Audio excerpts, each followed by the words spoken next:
Em nosso estudo de hoje, a lição 49 do livro Seara dos Médios tem por título Tesouros Ocultos. Ainda existe quem se dirija aos companheiros desencarnados perguntando por tesouros ocultos. Tais consulentes, guardando imaginação doentia, mentalizam recipientes encravados no subsolo ou no corpo de lotosas paredes a vazarem moedas e preciosidades que lhe atendam aos pruridos da usura. E martelam a mediunidade inexperiente e pedem sonhos reveladores. Mas os amigos espirituais realmente esclarecidos tudo fazem para que os irmãos da escola física não encontrem semelhantes bombas douradas que provavelmente lhes explodiriam na mão em forma de crime. Entretanto, cada criatura humana surge do berço para descobrir os talentos que traz, independentemente da fortuna terrestre, a fim de ajudar aos outros, valorizando a si mesmo. A mulher e o homem aproveitam o amor que dimana gratuitamente de Deus e erguem o santuário do lar e que se escondem imperecíveis tesouros da alma. O professor emprega palavras que não têm preço, amoedado, e amontoa os tesouros da cultura e da inteligência.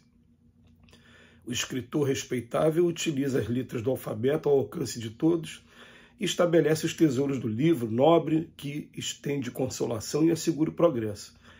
E o compositor apropria-se das 7 notas musicais que desconhecem a existência do ouro e oferece indistintamente ao mundo os tesouros da melodia. Somente o trabalho consegue formar os verdadeiros tesouros da vida. Ainda assim, é indispensável saibamos distinguir a ação digna da exploração inferior. Os cultivadores da coca e da papoula que abusam dessas plantas medicinais, transformando-as em filões de dinheiro no mercado escuso da cocaína e do ópio, dizem que trabalham e apenas fazem os viciados e os infelizes. É preciso saber o que produzimos, a fim de sabermos para onde nos dirigimos, porquanto o próprio Jesus afirma convincente: onde guardardes o vosso tesouro, tereis retido o vosso coração. E as palavras do Mestre Divino também se referem às claridades do bem, quanto às sombras do mal. Quando a gente vai falar sobre o ouro, sobre o dinheiro, sobre o valor material aqui na Terra, é a gente pensar no seguinte: o raciocínio tem que ser esse para todos nós espíritas. Se eu for convidado a sair desse corpo hoje, o que estarei levando comigo para o outro lado da vida, para a vida principal, que é o mundo espiritual, não é esse mundo aqui. Esse mundo é muito rápido, é muito breve, né? O que eu levo de tesouro dentro do meu coração? Aquele tesouro que Jesus fala no Evangelho que nem os ladrões nem as traças nunca alcançarão. Eu vou levar em primeiro lugar o que eu tiver adquirido de cultura. Então, que eu puder, né, no primeiro momento, investir na minha formação mesmo. E quando a gente fala na formação, no estudo mesmo, o que eu puder investir em graduação, pós-graduação, mestrado, doutorado, não por conta dos títulos, mas por conta da bagagem intelectual que a gente vai estar trazendo para a gente, para poder daqui a pouco colocar à disposição de todos. Então, ó, o que eu aprendi, eu levo comigo. Primeiro ponto. E segunda coisa que eu levo comigo, aquilo que eu fiz de diferença na vida dos outros. Agora, quando a gente utiliza o patrimônio apenas para gozar dos prazeres da matéria, é uma fase também que todo mundo passa por ela. E uma vez até eu conversando com um espírito, um amigo que está do outro lado, ele falando assim, não, todo mundo precisa um dia gozar os prazeres da matéria para aprender também o que é gozar dos prazeres do espírito. São degraus de uma escada. Então, é válido. Uma vez também falou assim, ó, as conquistas materiais, elas são muito úteis para depois mostrar para a gente que a gente consegue também conquistas espirituais. É claro, a conquista material vai ser o quê? Vai ser comprar aquela casa, comprar aquele carro, comprar os bens terrenos. O que é conquista espiritual? Aprender a perdoar, aprender a ser paciente, aprender a ser manso e pacífico.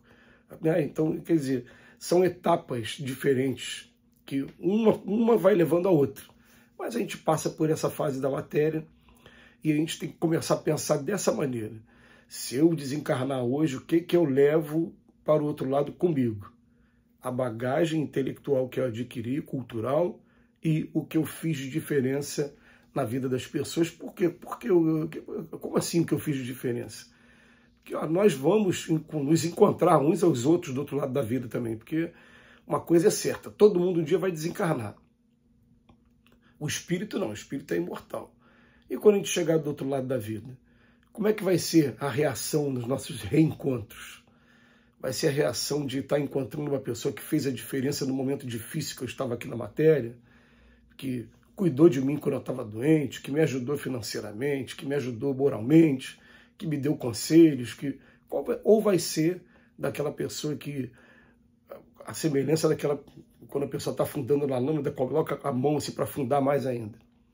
Ou vai ser simplesmente aquela pessoa que desprezou.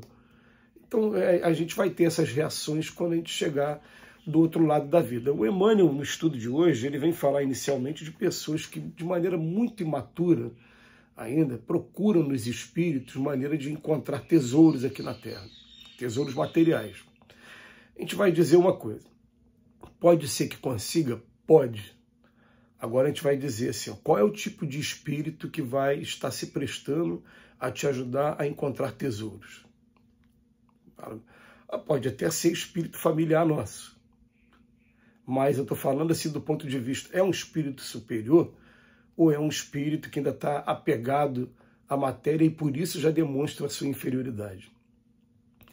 A gente, com todo o respeito que a gente tem, algumas culturas que estão aqui no Ocidente com a gente. Uma vez eu perguntando para um amigo, quando você vai numa rua e encontra uma oferenda, e nessa oferenda tem uma garrafa de cachaça e tem um frango morto, que tipo de espírito vai ser atraído para estar se beneficiando da cachaça e do frango morto? Fica a reflexão, com todo respeito. Aí tem gente que vai falar, isso é preconceito? Não, outrora se tirava vida para fazer as oferendas. Hoje a legislação humana não deixa. A legislação humana fala, se tirar a vida de alguém é homicídio, o direito à vida está acima do direito à religião. Então acabou essa coisa de justificar, porque até Abraão quase ofereceu, quase sacrificou seu próprio filho para mostrar a sua fé em Deus. Se Abraão vivesse hoje e sacrificasse seu filho, responderia por homicídio. Hoje a coisa é diferente.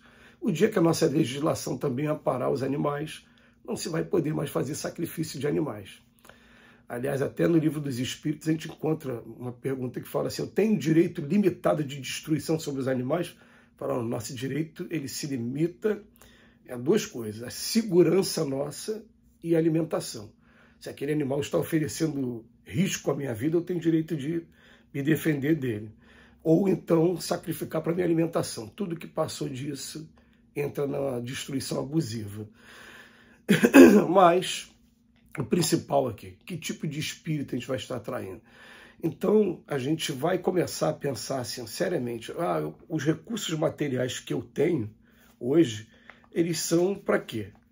Para o que o Emmanuel vem trazendo como exemplo, o professor vem pregar as palavras que não tem preço amoedado. O escritor, as letras do alfabeto, que também não tem preço. E o compositor com 7 notas, que desconhece totalmente o ouro. Somente o trabalho consegue formar os verdadeiros tesouros da vida. Que frase maravilhosa.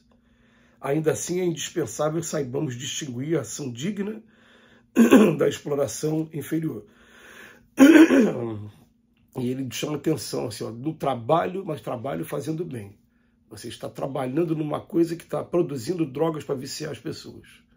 Você está também se comprometendo com a lei de causa e efeito. Então ele fala para a gente, é preciso saber o que produzimos a fim de sabermos para onde nos dirigimos. E foi Jesus que falou, onde guardares o vosso tesouro, tereis retido o coração.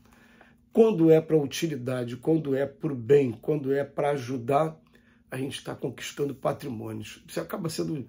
Não é tão difícil da gente entender essa sentença dos Espíritos de Jesus. Não é difícil. A questão é a gente começar a pensar assim, né? O que estou fazendo? Para que estou fazendo? Qual é a utilidade do que estou fazendo? E a gente vai ter a resposta da nossa consciência. Que Jesus nos abençoe hoje e sempre.